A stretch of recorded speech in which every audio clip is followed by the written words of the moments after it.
What is going on, everybody? Welcome back to another episode of the Phaithful Phanatics Show. We are live here, as always, on the DSM-Media Twitter page. You can find us at DSM_media. We're also live, more importantly, on the DSM YouTube channel. Make sure to check out the link tree in our bio over on Twitter and go down and click that DSM Philadelphia link that you can see pulled up on my screen if you want to be interactive throughout today's live stream or any one of our live streams. Scotty, my co-host, is also live over on our TikTok page as well. So we got all three platforms going right now for the three teams we're going to be talking about. And it was a bad weekend in Philadelphia sports, man. The Flyers had a chance to finish off the Penguins with a sweep on Saturday night. They failed to do so in a close game.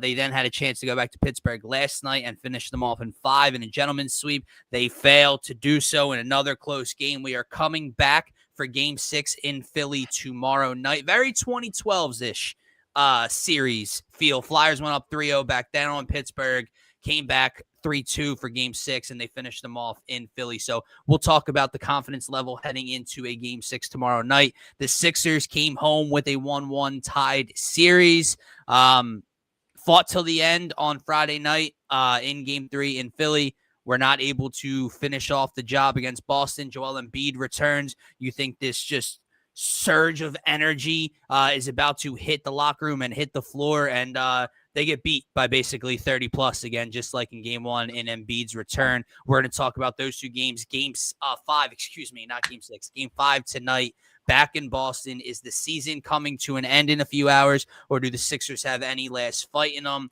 And one other person's season is over. Rob Thomson out as manager of the Philadelphia Phillies, as they are tied for the worst record in Major League Baseball through 28 games, 9-19. Change was needed. Was it the right change? Was it the expected change at this point? We're going to be talking about it all throughout today's show. You can comment just like Pumper is. He's telling us he told us. So we'll continue to have and dive into the conversation with all of you guys as well. My man, happy Monday or Tuesday. Tuesday. What is going on? Yeah, let's go back to Monday, start over before that Flyers loss and before Topper gets fired. No, but yeah, Pump, I'm curious, man. You say you hate to tell us you told us, so about which part? Because you did. Probably all of it, right? Like Topper did get fired. DJ horribly. Yeah. The Sixers. I'm gonna give a nod to not Topper, but to Corporate Pump. VJ, the shooting. I don't agree with his overall evaluation of VJ, but the shooting for VJ in 3 out of the 4 games so far this series has been horrid. I mean, he is what, 0 for 16? 0 for 16 from the 3-point line outside of game 2, where he obviously hit, I believe, 6 in that game. And 6 for 12 or whatever, 6 for 10. He's a rookie, though. I don't want to, I don't want it to sound like I'm going too hard on the rookie at the end of the day. We'll talk about what went wrong, in my opinion, but I will give Pump his props. He did call him having a tough shooting stretch, so he did. He's also saying that he cooked on the Phillies, Flyers, Eagles, and Sixers. I don't know what he exactly cooked on the Flyers and Eagles with, but we know he'll continue to comment along. But interesting to see his thoughts today, I guess. Yeah, I'm curious on the Flyers and Eagles. That one. Well, because he's probably going to say the Flyers are about to choke it away, so that's where he's going to come in with the negativity. The Eagles, I don't know what his issue is from draft weekend. They had an A+ draft weekend. Right. I don't know where we'll go from there. He'll probably get into Jalen Hurts conversation for some reason, but where do you want to start, man? Where do you want to start on this Tuesday night? We got a lot to dive into, a lot of negativity to get into. What should be the first topic at hand? I think we have to talk about Topper first. I think we should finish the evening with the Sixers, right? With the game being tonight, and just kind of preloading us into that Game 5 with the Sixers and Celtics. I think we start at the top with Topper. That is the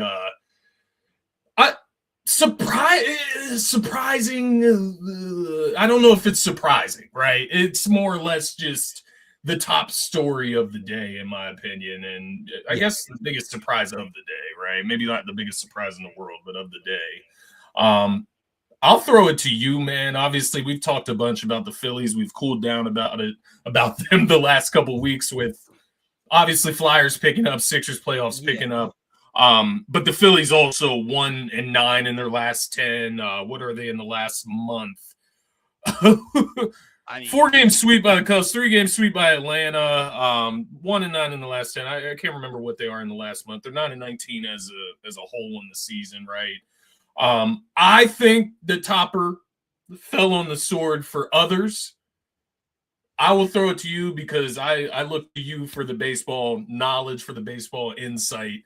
And I'm interested to hear your thoughts, man, on this situation and kind of Topper falling on the sword or maybe, getting fired rightfully so, if that's what you think. I will say I will address that last Brian Pumper comment in a few minutes because his little streak of calling things correctly just ended with that last comment, the most ridiculous comment he might have ever put out. And that's with all of his Jalen Hurts hatred and everything. But not surprising when you start a season 9-19, Boston, the Red Sox are going through similar things. The Mets, you're just kind of waiting for that next shoe to drop for them as well, and they to make an internal change. But the manager is always the first to go, especially in baseball when things are going this kind of way. You have a guy like Don Mattingly. Apparently, Dave Dombrowski offered the job to Alex Cora. Alex Cora said, no, I'll just collect my paycheck from the couch. I'm good on that situation that's over there right now. And I think Alex Cora declining the opportunity to come manage the Phillies tells you all you need to know about what the real problems are in the Phillies organization right now. And it doesn't start with Rob Thomson. Look, it was probably – no, it's not probably. It's when you start 9-19, there's no excuses. There's no slow start. You can't get those games back. Oh, my God, they finally won a game and ended the 10-game losing streak in Atlanta in extra innings. They returned the very next day. Aaron Nola stinks. They scored 2 runs off of Kyle Schwarber 8th inning home run. They can't score. They can't hit. They can't do anything correctly right now. They're an absolute dumpster fire. So the manager is going to go. The thing I will say about the Rob Thomson firing is, and I said to you before the show, I saw this quote earlier and it resonated with me. That got sent to me. It's like shitting your pants and changing your shirt. That's what this Rob Thomson situation is like for me. Like, I'm dirty. I stink. I got to fix something. I got to change something. But you're not addressing the area in which the problem lies, right? This problem lies with what Dave Dombrowski has built. He really likes this ball club still, Scotty. In the offseason, we really like this ball club. And they ran it back. And some people, myself, tried to, forget the past and move on. This is still a really good baseball team that won 97, 98 games, won a division pennant last year. Second year in a row, they're still going to be right in that conversation. And I couldn't have been more wrong. And the funny thing about it is Bryce Harper has actually played really well right now. Kyle Schwarber's almost at double-digit home runs before the month of April ends. Like, those two guys are doing technically what you wanted them to do. No one else can do a goddamn thing right for this ball club. So the manager has to go. For all the people out there that have either hated Rob Thomson since the beginning for some reason, have grown to hate Rob Thomson because of this ugly mess and the postseason issues, I'm not going to argue with the things he did well, didn't do well, etc. Here's his resume in his Phillies career. 1-time NL champion, 2-time NL East champion, 355 against 270 over 5 years. It's a 57% winning percentage, highest winning percentage as a manager in Philadelphia Phillies history since he took over for Joe Girardi. My point is, it was time for him to go. I don't really have too many complaints about it other than it's just not the main issue with the Phillies right now. But if you're going to sit here and think that like this is going to spark the boys in the clubhouse like it did with Girardi, they're just not the same thing. When Joe Girardi was relieved of his duties for a bad start back in 2022, the Phillies had never made the playoffs under Joe Girardi. They did not know what success was. Bryce Harper had been here for 3 or 4 years under Joe Girardi, never made the postseason. That is not the winningest manager in Phillies history percentage-wise. That is not winning in National League. That is not going back-to-back. So they're just not hand-in-hand the same. By all accounts, the players love him. So the spark thing's weird to me, man. You're going to get a spark of what? A spark of anger, of rage from the boys, and they're going to play better because the front office pissed them off because they fired their buddy Rob Thomson. I don't know where the spark ignites. Yeah. Do you think it could spark in the other direction? And what I mean by that is guys maybe forcing their way out of Philadelphia. Here's my Is question. that a thing in baseball? Let me ask that question first. Like, could Bryce Harper force his way off the Phillies? Is it like the NFL, right? Or is it like the NBA? It's much different than that. I mean, guys just aren't gonna suit I'm sure up? he could. He has a no trade clause. Trey has a no trade clause. They'd have to waive those because they want to be out. The thing is, like, the way this team is playing, like outside of the guy you named, Bryce, I don't want Bryce going anywhere. Right. You know, Right. outside of that, like, why am I going to care if you want to leave? Like, what are you doing right now? How are you producing for me to be so upset that you want out of Philadelphia because you've caused this disaster of a start? I don't think that's going to happen. It's not going to go. When you said it, can it sour the other way? I was going to say, brother, it can't get much worse than this. Like, it doesn't get much worse than a 10-game losing streak. than winning one game in over 2 weeks. Against your division rival. Yeah. like the Atlanta Braves. Like, it's not just any team. You're going, at 1-5 in there. I think they played them 6 times in the last 2 weeks, and then they get swept in 4 games against the Cubs, man. It blows my mind. I haven't been able to watch all the games, if I'm being completely honest. Like I said, Flyers playoffs, Sixers playoffs. Yeah, I have not. You don't want to. No. You look over and it's fucking like 7-2, and the Braves every are night. Every night. It doesn't matter. It doesn't matter if Schwarber hits a 2-run home run in the first inning. Doesn't matter. They give it right back. Martian, I appreciate you for trying to make me feel better. It doesn't. Actually, if I'll say one thing, not what you just typed out is what I have a problem with. Like, the Phillies fans that are still waking up every day and the first thing that they tweet out on social media is "Good morning, the Mets suck." And it's like, guys, not the time. Not the time, right? Because it's not like the Mets suck and we're just bad or no, we're 9-18. They're 9-18. Yeah. Both high payrolls, both high expectations. Not the time, right, to try to clown the Mets because we're in the same exact boat, if not worse, because we're the older roster, we're the more frustrated roster, I feel like. So, yeah, man, I don't know where they go, man. I don't know. No, I have no idea. I have no idea, and it's like, look, I didn't expect like the Don Mattingly, to come in 5 hours after Rob Thomson was fired and change this lineup construction. But it's like, okay, well, now that Don Mattingly's the guy standing next to the stairwell, is Adolis Garcia going to be able to hit out of the 4-hole all of a sudden? Right. Alec Boehm able to hit a baseball, right? JT's on, so Marchand's hitting 9th, Crawford's hitting 8th, Crawford's hitting like $157 over his last however many games now after a hot start. Like, top to bottom, they do nothing well right now. And I just don't see that changing. Martian, you almost cooked. You put the Phillies instead of the Flyers there. Yeah. But you I like it, but I will push back on the Flyers point just like I'll get to Bumper in a few moments. I do agree. It's a little early to kind of jump on that train. Obviously, Game 6 is going to be a huge game. Pressurized situation tomorrow night. Don't get it twisted. Like, this is I'm a firm believer. I said it when it was 3-0, and you start going down this thought process of, oh, what if they do get it to here? If it goes back to Pittsburgh for Game 7, I think it's over. Like, I think the Flyers do lose. I'm just confident that they win tomorrow night. They did the same thing back. We'll talk about that. We don't have to go there right now. But 2012, 3-0 lead against Pittsburgh. Pittsburgh wins 2 straight. We come back to Philly. Drew shift. Put them to bed 4-2. And for, everyone, if you win a series 4-2, you handled business. So it doesn't matter how you got there. So, I feel that. Let's talk about the Flyers, though. I mean, well, before we move to the Flyers tonight, you start the new series against San Fran? I think the Giants. Is that who it is? Yeah.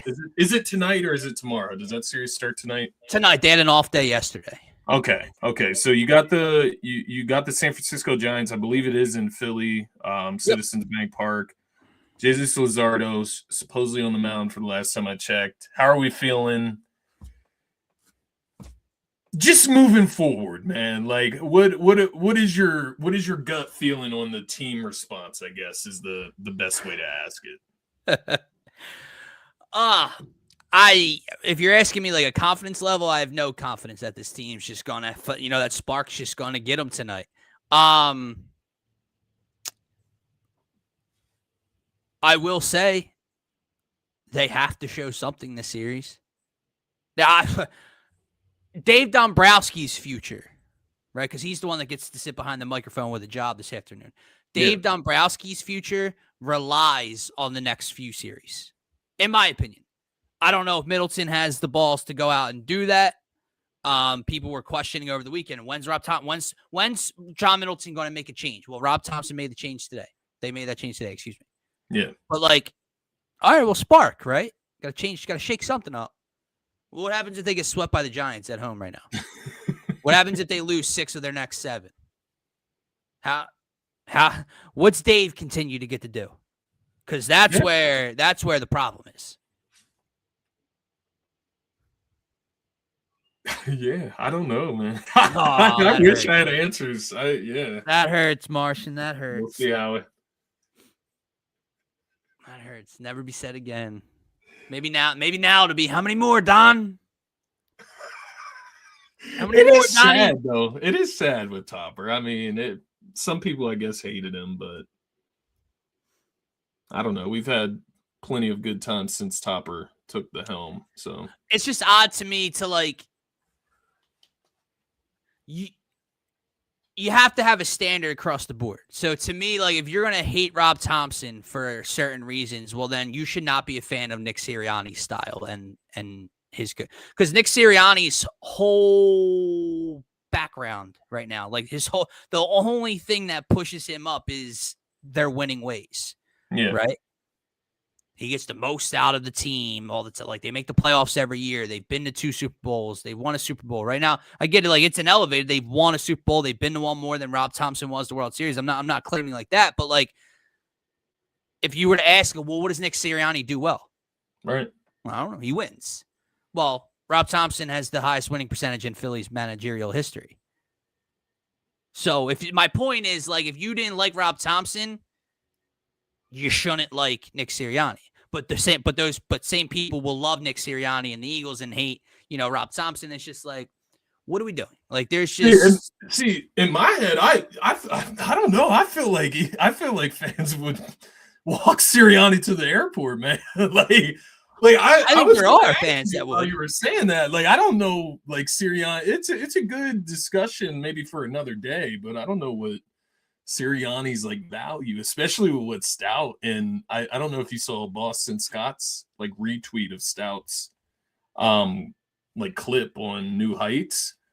Boston Scott retweeted the clip of Stout talking about the play calling issues from last year, and all he put in the quote was half of 21, 23, and 25. That's a shot at Sirianni. Yeah. He was involved in play calling in all of those seasons. Before Steichen took 21. Over. Yeah. Yeah. So it's interesting, man. I agree with you. There definitely is a portion, maybe even a larger portion of this fan base that doesn't care for Nick Sirianni to be here. They are two different personalities, though, to be clear. Sirianni's that fire, Topper's that calmness in a sense, right? So you may be right in the sense of if you like one, you probably don't like the other. Let me go back since he wants to keep throwing out. Do you want a cookie? Do you want to throw a parade? If we had an award show for worst comments of the year, this is up there. For Mr. I know everything about Philadelphia sports and sports in general, Rick Tocchet stinks. Because he follows it up a few comments later, he's failed Matvei Michkov, the head coach of a team that is about 3 years ahead of expectations, that has been the hottest team in the NHL since February, who made the playoffs and grew a 3-0 lead against the Pittsburgh Penguins and still hold a lead coming back for Game 6. He stinks. Why does he stink? Because a young player who just, whether it's matchup based, whatever, is not producing this series. Hasn't produced for some of this year. You talk about the skating issues. You talk about the conditioning issues, the attitude issues. He's not producing. He gets demoted. His time on the ice is going down. His healthy scratch last night. By the way, Pump, can I ask you a question, Mr. You know it all? Who took Matvei Michkov's spot last night in the lineup when he was a healthy scratch? We got TikTok going over there. Scotty can plug it one more time. I'll sit back and wait. You tell me who took the place of Matvei Michkov last night, and what did that player do last night in the game? Correct. You don't know. And he scored the game's first goal for the Flyers. You're muted. Oh, you're telling him. But you don't know. That's the point. He stinks. He blows. 3-2 lead in the playoffs, 2 to 3 years ahead of schedule. He blows. So your run of intelligence has run its course. What is the you want a cookie thing about? Like, what is it? Because I think it was when I was talking about Topper's like winning percentage and all his accolades since become the manager. I guess he's basically saying, you know, congrats doesn't mean shit. You want a fucking cookie type of thing. Like that. Then okay, cool, man. Like I don't know what to tell you. Like it's just it's amazing, man. Like I don't know. I think you're spot on with the Tocchet comment because it is. It's just like, man, you're just always on the opposite of like reality. Like it's so odd. Like no matter what we say when we come on here, Brian Pumper disagrees. I appreciate the consistency, though. I do. Yeah. But he doesn't know who played last night. He has no idea who took Michkov's spot. His name, I can't think of his name right now. He scored a goal though. Alex Bump. What was it? Bump. See, I was thinking of like Plum. I thought of like Bam for some reason. He should know it. It kind of sounds like Pump. Bump. Because I remember seeing that name and I was like, oh, I've never scored a goal. Brought some energy to the lineup. But that's Tocchet, man. He failed Michkov. He did bring some energy, man. And I don't know, man. I watched what was that game? Was it game 3 that he got that penalty at the end of the game? It was in the third period, and Michkov? I think it could have cost him the lead. And it was stupid. Yeah. It was He had like 2 or 3. He had like 2 penalties in that game, and it could. Listen, man, it might just be a matchup thing and the style that Pittsburgh's playing and the size that they have, where he's not able, and what they do in the defensive zone, where he's not able to create one-on-one opportunities for himself, and play make for his teammates. And if he's not doing that, what's he attributing on the ice? So he gets bumped down. It's not working. It's not working. And that doesn't mean he might play tomorrow. He might, if they win tomorrow and he doesn't play, he might play and will play probably against Carolina. It's not that he's just done for the playoffs. It's, you needed a change right now. Well, let me ask you something, because maybe on X, shit is wild right now. It's wild west on X. So you got to check your sources. You got to try to figure out, research if shit is real when you see it. But I was seeing some reporter like reporting that Michkov missed the team. Yeah, no, it's fake. It's he's not like going to discuss an extension with the no. So like I saw some guy. Some guy. I saw some guy tweet that there was a heated exchange between Michkov, Briere, and Tocchet, and Michkov left the arena yesterday or whatever, and whatever. And at first I'm like, I think it was a verified account, like whatever, and I'm like, oh, like what is this? And then I clicked, and it was all the comments were like, I can't believe you guys are falling for this. And then it was like screenshots of other tweets he's put out in the past that are just astronomically stupid. They're Brian Pumper-esque stupid. And so it's like, okay, it's not real. But maybe Pump saw those tweets. Maybe that's what it is. He saw those. But then he says we lost. They did lose, Pumper. So let's talk about that, man. Before we move on, before we get into Sixers and whatever else tonight. Sure, the Sixers will be fun. Yeah, it will.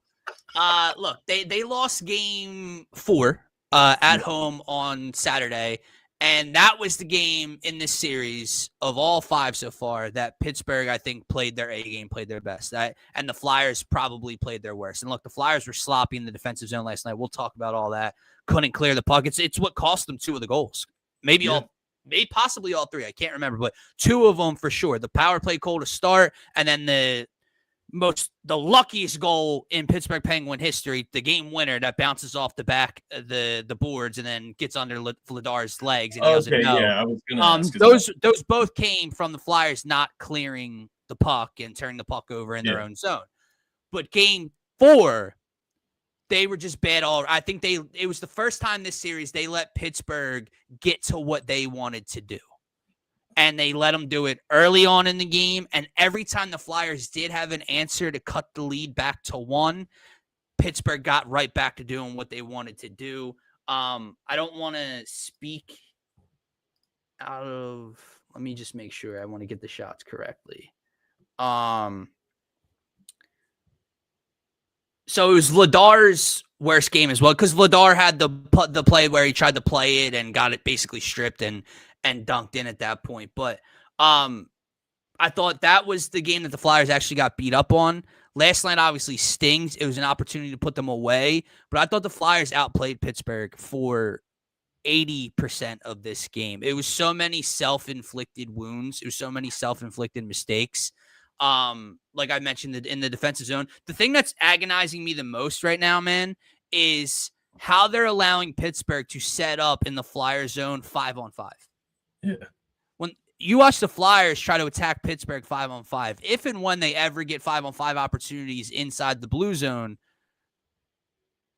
you don't have space. You can't, there's no, point, corner, back to the point. Like when Pittsburgh played 5-on-5 last night, it was almost like they were on a power play. Yeah. The Flyers were sunk in, not attacking the defenseman at the top of the zone, allowing them to set up and do things. And that's what was fucking driving me crazy. They were getting beat to every loose puck in the defensive zone. They were turning the puck over in the defensive zone, and it was fucking costly. They couldn't win faceoffs in the defensive zone. They couldn't win faceoffs when they had a chance in Pittsburgh zone. It was all around annoying, but all in all, the Flyers had the better chances last night. Or more chances, I should say. They were physical again. I love the way they responded down 2-0. They quite literally lost because after tying it 2-2, I don't know how this puck shot back the direction it did. It's not supposed to do that. It hit off the corner and then came back. Like Vladar's looking towards the action, and it ends up under his ass, and he doesn't know it's there, and it slides in off his body. No one knew where the puck was. Yeah. So they lost because of that. I think they'll bounce back. Why'd they lose game 4, Pump? If they win when he plays, why'd they lose game 4?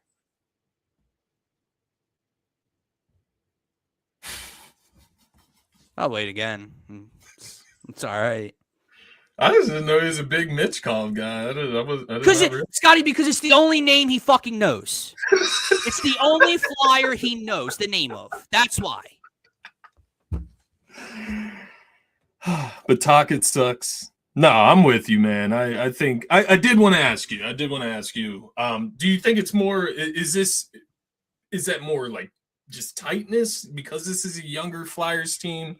Or is it just the Penguins maybe playing a little bit more free, playing with a little bit more the desperation? Obviously, their backs are on the wall. They're in elimination mode right now. But what can change? I guess going into the game, it's tomorrow, right? Game 6. Yes, I'd imagine back in Philly.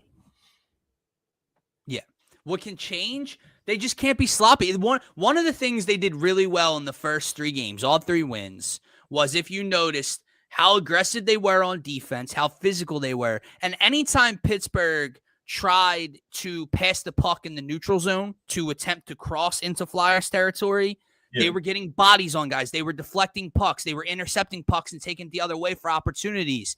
Too much in the last 2 games had they kind of sunken in, tightened up a little bit, and allowed Pittsburgh to enter more easily, set up more easily, and then they get sloppy, man. And then I said, you can't risk the line in. Like Ristolainen gets beat to that first goal. He gets hit hard, loses the puck behind the net. Konechny's kind of floating behind the play, but then for some reason, Sanheim's following Konechny and floating while Mantha and another Penguin come streaming down for the cut. And it's like, what are you doing? And they get to a puck in the corner and they kind of wait for the Penguins to engage and get a body on them before moving the puck. And it was slow, it was lethargic, it was sloppy. That's what has to change. They got to get back to playing the style of hockey they were playing.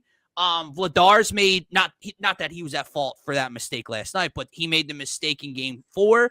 The Penguins have scored 4 goals. Or no, they scored 3 last night. They scored 7 goals over the last 2 games. I will say, since game 3 ended, I've felt not that I don't trust and love Dan Vladar, but I have felt a little uneasy at times on Penguin rushes, where in the first 3 games, you didn't feel it just felt like there was a brick wall between the pipes. And now I'm a little. every time a shot goes on, I hesitate a little bit. I need that confidence back. I need that confidence oozing that he's the better goalie in this series, because since they benched Skinner, they're 2-0. Yeah, and Silvas, whoever the fuck took over for Skinner, has played well. So they got to do that, and they just have to find, again, another thing. I know I'm packing on what they did wrong in the last 2 games, but my God, did it feel like they missed the target 72 times last night.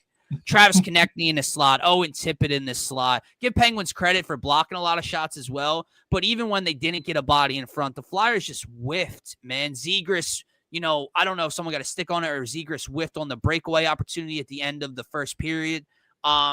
Just too many missed opportunities from there. So when you get a chance, you have to find a way to at least get it on target and give yourself a chance. Defensively, they have to get back to doing what they were doing. I think they will. Is there more of a level of concern? For sure. Now it's a series. Now it's all momentum is like, okay, like you don't want to lose tomorrow night, because now 7 in Pittsburgh battling back from 3-3. Oh boy. Pressure's going to be on another level. However, Pittsburgh's still got a steep hill to climb. They're only halfway there. Yeah. So 2012, like I keep alluding to, some people may say history repeats itself. I think it will. I think they take care of business tomorrow. Let me say one more thing that has to change. I know I'm fucking ranting, especially for the TikTok people over there. Tell them I apologize. No, they're loving the Flyers. Yeah, they're loving it.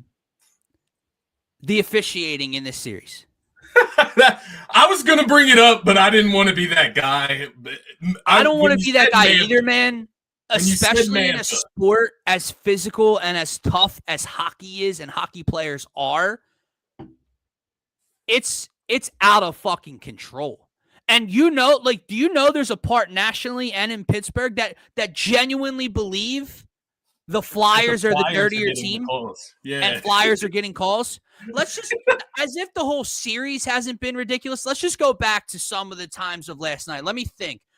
Okay, 1, Evgeny Malkin after a play flips a puck towards the bench that could have hit a coach or a player in the head. Nothing. No unsportsmanlike. Nothing. Yeah. Chris Letang. I forget if it was Glendening or if it was Hathaway. I promise you, whoever the Flyers player was, I'm drawing a blank, wasn't smelling his armpit. Has him in a fucking headlock. Took his helmet off. Takes his helmet off. If you rip a player's helmet off, it is a roughing penalty. Automatic. Yeah, and the ref is standing there basically saying, stop that. Yeah. Hey, come on, man. Stop that. And they score right after, immediately after that. Then Mantha, who has punched 18 Flyers in the face already this series, throws a hook and an uppercut right at Travis Sanheim in front of 2 officials last night. Sanheim looks at the officials with his jaw up. Bro, it's the same. I'm pretty sure Mantha's the one that bloodied Owen Tippett's nose at the end of game 2 or 3 by throwing a punch. I cannot stand him. Mind you, in game 2, when Crosby and Ristolainen were going like this, and Ristolainen hit Crosby in the face, immediate arm goes up for a whistle. Crosby takes a cross check from Nick Seeler in the back. Crosby didn't even know he got touched. He didn't flinch. He didn't turn around. He didn't acknowledge it. Why? Because it wasn't really a fucking cross check. Arm goes up. This team is so fucking dirty. It starts with the guy at the top in Malkin. They're annoying. They're annoying. And the way they're just getting fucking away with it. Yeah. And then you have Pittsburgh fans still complaining that Brian Rust got the penalty for trying to murder Travis Konechny the other night. Okay, yeah, Konechny threw an elbow. I'm not saying Konechny's not a fucking instigator. I'm not saying that could have been caught by the officials. What I'm saying is he instigated you, and then you took it to the extreme and bounced his head off the ice and gouged his eyeballs with your hands and your gloves, and you're surprised you got an additional call. With skate blades as well, right? He's down there with his fucking neck and head down by blades. What about the end? What about the end of Game 4 when I forget who it was is yanking Porter Martone's hair? Like literally, helmet rips his helmet off and is pulling his fucking hair. It's got to stop. I don't know. Rick Tocchet has to be loud with it. He has to be public with it. I guess there's a world in which, the officials dislike that even more and things go further south. But I would take the risk of getting the attention of everyone, of the NHL, it's different officials every night and saying, yo, this shit has to fucking stop. You're coming home back to Philly. Yeah. It's either even across the board or you call none of it. Because, 2 seconds after they scored, after Hathaway gets his helmet ripped off, a Flyers stick barely touches a blade of a Penguins player. He falls down, arm goes up, tripping. Yeah. It's unreal. So, Flyers are up 3-2. The officiating and the penalty kill and the power play for Pittsburgh are not why they lost the last 2 games. It's just something that has to be acknowledged because that is so fucking atrocious. Yeah, no, I think when I can notice the shit and not even fully understand hockey rules, I think that's when you know there's a fucking issue. So, yeah, got to take care of business in Game 6. Yeah, Rocket's fired up. He's getting ready for the Sixers, I guess. Oh, boy. He's not napping then? Could be the end of the season. Yeah. So for your TikTok audience, we'll continue the Flyers-Penguins talk tomorrow, getting ready for Game 6. We're not going to dive into – I know we touched on what can change, but we'll dive further into that matchup. See if Pumper's boy Mitchkov gets the start tomorrow. But let's get into some Sixers talk, man, as we get towards the end of this show. We got a poll here that I'm going to put up for the weekend. What was the Sixers' biggest issue over the weekend? Type in a 1 for rebounding. They got killed in both games on the offensive glass and the glass overall. The defensive game plan, Boston has absolutely torched them from 3, and it seems like there's just no adjustment. And then on top of it, the offensive glass for Boston, that all goes into that side of the floor. Or I threw the third one in there. It's kind of just a funny hee-hee, ha-ha. The lineup changes. Why? Because Joel Embiid came back last night, and the entire Sixers team forgot that they looked like a formidable team for the last 2 games.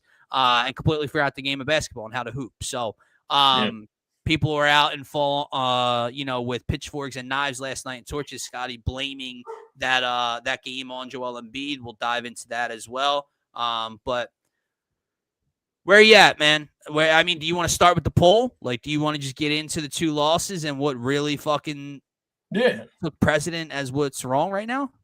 Yeah. Yeah, I think, the prevalent cause over the last 2 games, it has to be rebounding. It's the consistent between the 2 games. I know 2 games, despite both losses, they are 2 different results. One was competitive, one was completely not competitive. And as you mentioned, the Sixers, yeah, exactly. The Sixers wanted to forget how to play with Embiid back. That is kind of why I asked you on the Friday show, man.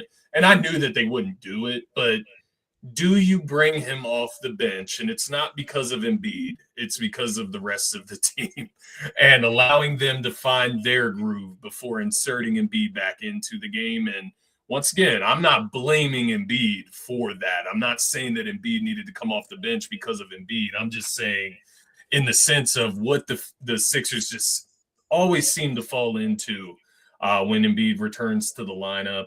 But the one consistent between the last 2 losses and across the series, even in Game 2 where you win, you got out-rebounded in that game as well, it's the rebounding, man. And that's a team effort. That's a coaching adjustment. But a lot of it is just effort, to be clear. I saw this clip of Maxey, man, and just the lack of effort of boxing out Jordan Walsh in crucial moments of Game 3. He proceeded to, lack the effort in Game 4, and it goes across the board for a lot of these guys. Absolutely. Outside of VJ, really. VJ's the only one on the fucking team that really knows how to fucking rebound for some reason. I look at Paul George, man. I think he's averaging what? Two or three fucking rebounds this series. 4 boards last night. And don't get me wrong, man. He's playing defense. He's guarding the 2 best players on that team, alternating between the 2 basically, because he's the only one that can guard either of them. And that takes a lot of effort. I'm not denying that. Lack of rebounding, and he's not shooting the fucking ball, man. He's taking 12 shots a game, bro. Like Kelly Oubre is taking the same amount of shots a game. Brother, that's something I've pointed out, like just watching the game with people. Shooting 59% from the 3-point line. He's only taking 4 attempts per game, bro. Yeah. He's just not inserting himself enough offensively. I agree. It's not that he's playing bad. He's just not inserting himself offensively. It's weird. Yeah, listen. Obviously, we'll go back to Game 3 because Game 3 was the competitive one, right? And it's that they had a 2-point lead halfway through the 4th quarter. And you really felt like anytime Boston kind of went on a 5-6 point run, Maxey was answering or someone was answering. They were right back in the game, and it felt like, okay, we have an opportunity here. They obviously squandered that, unfortunately, down the stretch. But Game 4, I'm glad you pointed out the Maxey and Paul George thing, man. It's Kelly Oubre Jr. coming out. Like, it's time for the adults in the room to grab your fucking sack, man. I'm tired of the excuses of, to Pumpers. Oh, we ran our offense through him. And all the tweets I see last night. Well, when he comes back, they slow it down because he can't get up and down the floor, and it's clunky, and then timeout. Do you want to know the perfect 76ers offense? Do you want to know how an offense runs fluidly around Joel Embiid? When the others can make and open jump shots. Joel Embiid came out last night, first time back in action, gets to the free throw line early, scores 8 of the Sixers' first 8 or 10 points. Was 2 for 2 or 3 for 3 from the floor. The shooting drifted away. I'm not going to excuse that move. I'm talking about the jump. When things it just initially started bad. He came out 8 points out of the first 8 or 10. Kelly Oubre open for 3 because Embiid kicks it to him. Clank. VJ open on the wing because Embiid kicks it to him. Clank. Yep.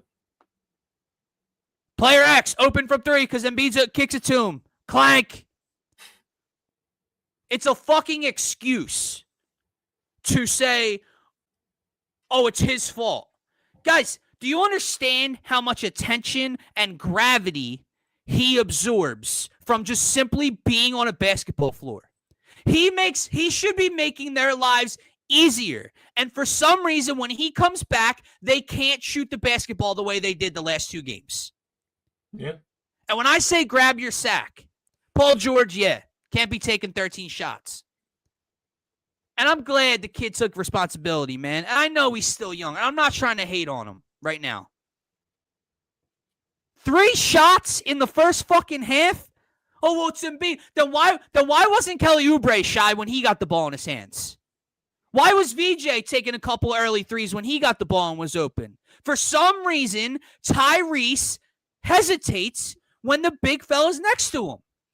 And Tyrese is the one who, throughout all the injuries, has the most playing time with the big fella. Not Paul George, not VJ, not Kelly Oubre, not Quentin Grimes. Tyrese has been around him the longest. Through all the injuries, it doesn't matter. He has the most playing time.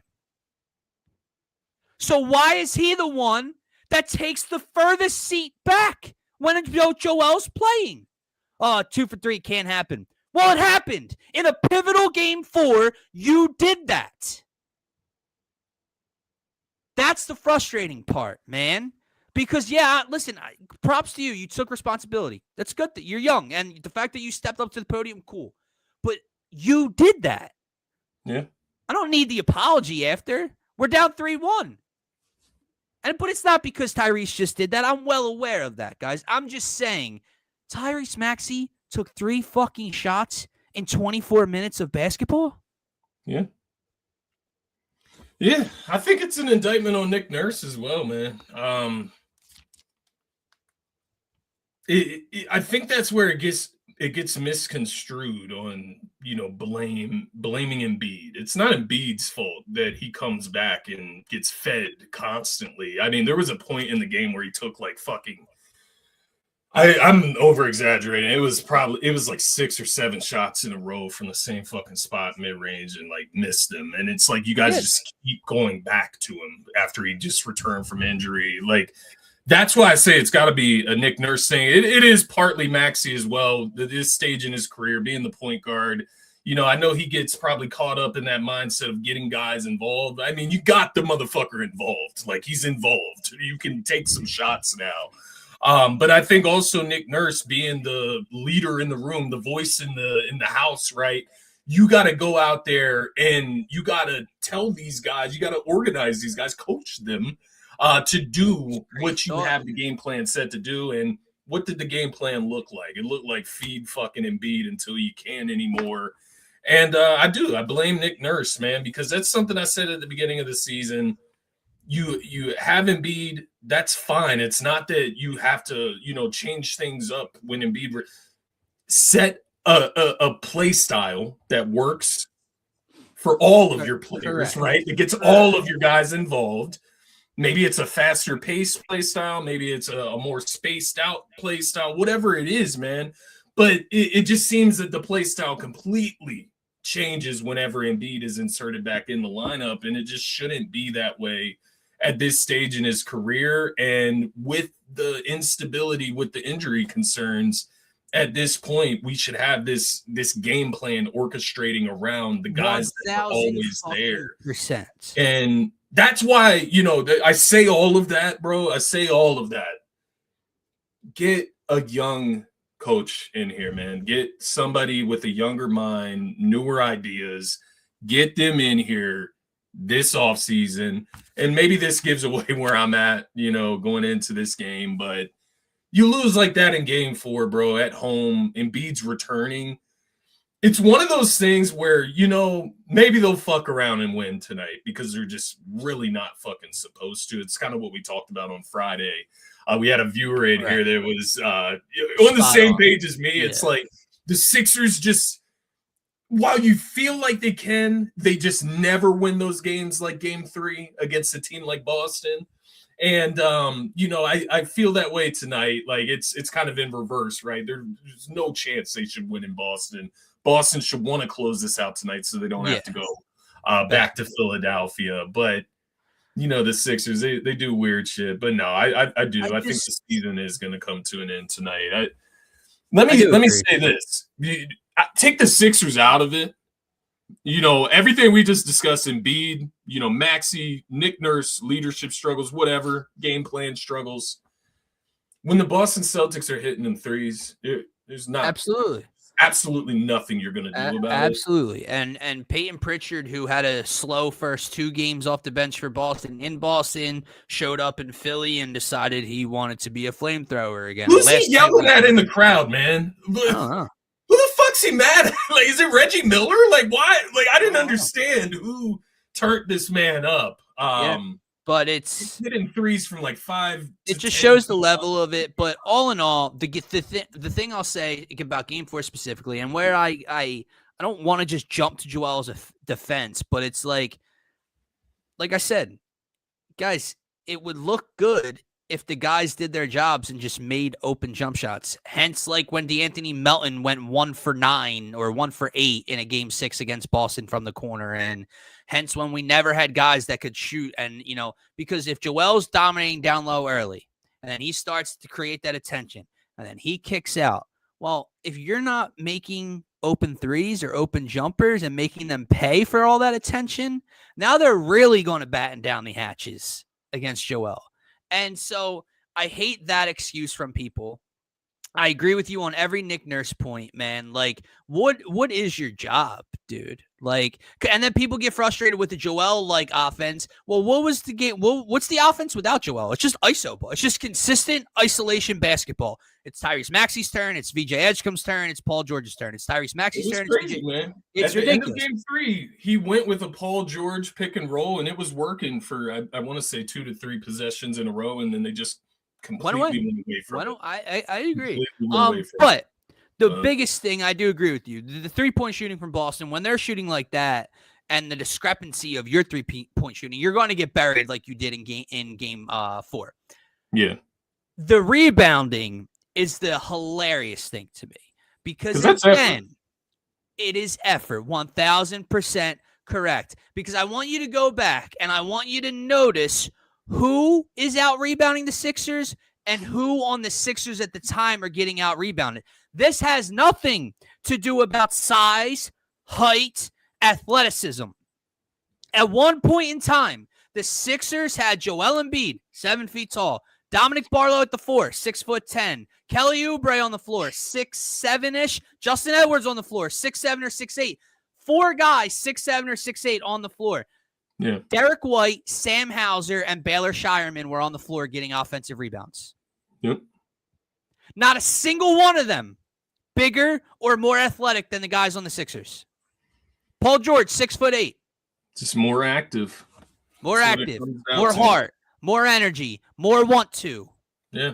That's the shit I'm tired of seeing from this organization. And it doesn't matter what players they funnel in. It feels like it doesn't matter what coaches they funnel in. Yeah. I feel like I watched it under Brett Brown. I feel like I watched it under Doc Rivers. I feel like I'm watching it under Nick Nurse. And, whoa, coincidence, it's Joel. Yeah. Even when Joel's not on the floor, they're getting out rebounded. It could be Drummond. It could be Bonet. It doesn't fucking matter. They just, God, that's the part that pisses me off because it's like, where's your fight, man? Where's your fucking heart when your backs are against the wall? When Sam fucking Hauser's out there running around, tipping balls to himself, kicking out to Pritchard for an open 3 and burying your asses. It's one thing, right? Because they shoot 53s a game. So when you shoot threes, you're going to have longer rebounds. So you will get more offensive rebounds. Like that is science, right? With data and analytics. Like you will get longer rebounds, which means more offensive rebounds. Sure. But it was 51-30. That was the rebounding difference in game 4. It was 45-30, a little bit better in game 3, right? And that's why you saw it be a little bit closer. 24 from 53 from the 3-point line in game 4. Yeah, man, I'm with you. The rebounding, it's just like it's a fucking tiring thing to even talk about. I mean, I feel like ever since we started this pod and doing Sixers pre-games, what's the fucking consistent key to victory is fucking rebounding. Like, God, it's a fucking basic fundamental of basketball, and it's a fucking key to victory religiously on the Sixers pregame show. Just speaks to what it is. It feels in nets, man. Yeah, I agree. And throughout our time doing this fucking podcast, man, it's just. And another issue on top of it all, the lack of shooting showing its face, like we've been talking about. Let's go through 4 games, right? Here's what the Sixers have done on offense in 4 games: 91, 111, 196. I get it's playoff basketball. I get it's the Boston Celtics. You haven't scored more than 100 points in except 1 game? I will say this, man. There's been some low scoring in the NBA. Oh, playoffs. Absolutely. Can I say something about the NBA playoffs as a whole, dude?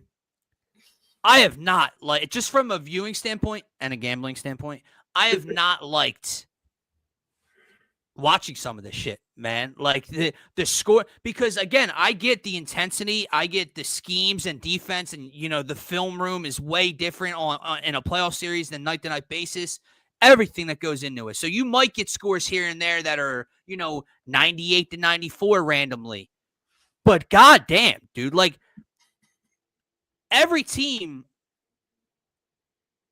is just not shooting well from 3. The beginning of that Raptors-Cavs game on Sunday afternoon was the worst basketball game. Though. That was another level of for sure, but disgusting basketball for sure.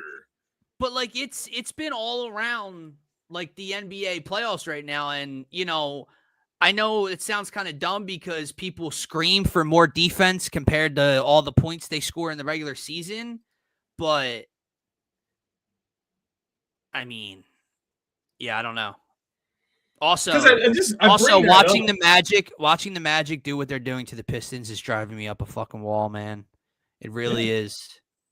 That's what I was bringing it up for, because it's all about matchups, and the truth is the Celtics will go out there and they'll smoke anybody in the East right now because of what they do. I mean, the Celtics are running like a 10 deep rotation on us right now, where every single guy is impactful. Jordan Walsh is impactful. Bailey Shireman hits every single shot he takes, and then he strips Paul George. Like, that's the shit. Like, Peyton Pritchard is pulling up from like fucking 10 feet behind the 3-point line and cashing. Jason Tatum is like hitting like ridiculously like long ISOs and just pull up over motherfuckers' hands. Jaylen Brown is hitting fadeaway corner threes, like fading out of bounds regularly. Like, that's the shit that we're going against right now. Derek White is not even playing good offensively. He's playing good defensively and he's doing everything else, but he is not playing good offensively. Yeah, man. I mean, God. Ready for this? Your point about the Pistons, it would have been such a different series if we match up against those guys compared to absolutely. I do agree, because they don't shoot from three the way Boston does. Not a lot of teams do. But, like, the Magic right now are doing to the Pistons what the Pistons did to people all year. And, like, if I'm sitting here wondering, like, how Boston's doing this to us on the glass, I do wonder what Detroit's physicality would look like against us, and if we would just squander against it too. But that is fair in a 7-game series, because I do even think going against, like, an Orlando, I think that shit would kill us in a 7-game series. Even though we wiped them out in the play-in, it's annoying. But before we wrap up, as if like the show didn't need more negative news. What happened now? The best postseason in all of sports is getting ruined. The NCAA has initiated the final steps to expand the men's and women's NCAA basketball tournaments to 76 teams. Why? It'll start this year as long as it gets pushed through. Why? It's perfect. It's literally the most perfect thing in all of sports, and you're going to ruin it. Why? It didn't need to be touched. It didn't need to be messed with. Put it in a glass case like it's a fucking Declaration of Independence and lock it away, and it can never be touched. What's it based on? Like, what are you doing brother, based on? Brother, like, brother, money. Yeah, more teams, I get it. More games, more TV, more commercials, more sponsors, more everything, more brands, more everything. Standpoint, man, I hate it from a historical standpoint, because now it's perfect. The NCAA tournament is perfection. Is it expanding to the point where it's going to have more like play-in games like that? Like, or are you talking? Yeah, I don't know. Like, number one seed are going to be playing an extra game in the NCAA tournament type shit. You know, it does depend. But either way, it doesn't need to be messed with. That's the biggest thing. And Paul, you didn't tell us about the Pistons, bro. I just had to comment on that comment. No, we knew that, dude. Bro. Like, we're not dumb. Like, we get it. Yeah. What? Like, time out. Time the fuck out. We did not say that this motherfucker was wrong. Like, what are you talking about? I don't remember one comment from him outside of like it kind of would be better. We said the same thing. Yeah, it would be better to lose to the Magic, but then know that you're going to beat the Hornets so you can get the Pistons. We were saying if you're trying to make the playoffs, you don't want to flirt with, let's lose this game so we have a win or go home scenario for the 8th seed. That's all we said. No one told you that we were wrong, that you're wrong about the Pistons. Not at all, man. Absolutely, that's a 100% better matchup for anyone. Nobody wants to play the Celtics in the East, I'm telling you. I don't think it. Before you come back in the comments tomorrow, go just take a look at the Flyers roster so you can have a conversation about the Flyers, at least, if you want to discuss it. We'll talk some birds tomorrow too. Yeah. Oh, he's gonna hate that. He's gonna hate the. Oh, I can't wait. He's gonna hate the Jonathan Grenard trade. He's gonna say Eli Stowers isn't gonna or something. Should have took the safety at the Stowers pick. Yeah. That's a game we could play. Like predict what Pump will troll about. And I just want to say this before we wrap it up to anyone listening on TikTok, and for those of you that have no idea who corporate Brian Pumper is and what the shit he says. And look, just because a NFL analyst or a national media person stamps their opinion of something, obviously does not make it correct. First of all, we hate most of the shit they say about Philadelphia sports anyway. But who should, if you're just a novice fan or maybe a diehard fan, what opinion do you value more? Mel Kiper giving the Eagles an A+ draft weekend or Brian Pumper hating the Eagles draft? Maybe it's somewhere. Maybe you don't got to love it, but this dude find a way to tell us. Let's go Sixers, man. Yeah. Come on, Pump. Give me the finishing comment. Give me the finishing comment before we get out of here. He's saying, come on, man. He's got something to fire, whether it's about the Eagles or something. Fire it away before we get out of here. I got to know I'm dying to know what it is. Was the Nigerian our best pick? Probably. That's what, yeah. He can't. We don't need another fucking blocking tight end, you idiots. We have 4 of them on the fucking roster. Oh, my God. I love it, yo. Consistency. Pump He's a pass-catching threat over the middle of the field. Dontavian Wicks uses the middle of the field. Mekhi Lemon uses the middle of the field. Dallas Goedert uses the middle of the field. Are you catching on? Do you think Sean Mannion has an idea and a plan for what he wants this offense to be and to look like? And I know what your next comment's going to be. Here, Dylan, haven't you heard? I know what his next comment's going to be. Oh, for a quarterback that can't throw over the middle of the field and can't read defenses and da-da-da-da. Shut the fuck up. Oh, haven't my you heard God. Jan Orlovsky and ESPN Get Up? No. It's a prove it year for JH1. Yeah, man. It's Super Bowl. it's a prove it year for a guy coming off a Super Bowl MVP just over a year ago. Not Justin Herbert or like Brock Purdy or like anyone else. No, Joe not Burrow. a prove it year. Not a prove it year for Lamar Jackson. Not a prove it year for Josh Allen. No. But I'll tell you what, and listen, and he should be. Sam Darnold should be in people's good graces as well after this past year. But, like, I guarantee you Sam Darnold will be in his good graces because he won the Super Bowl.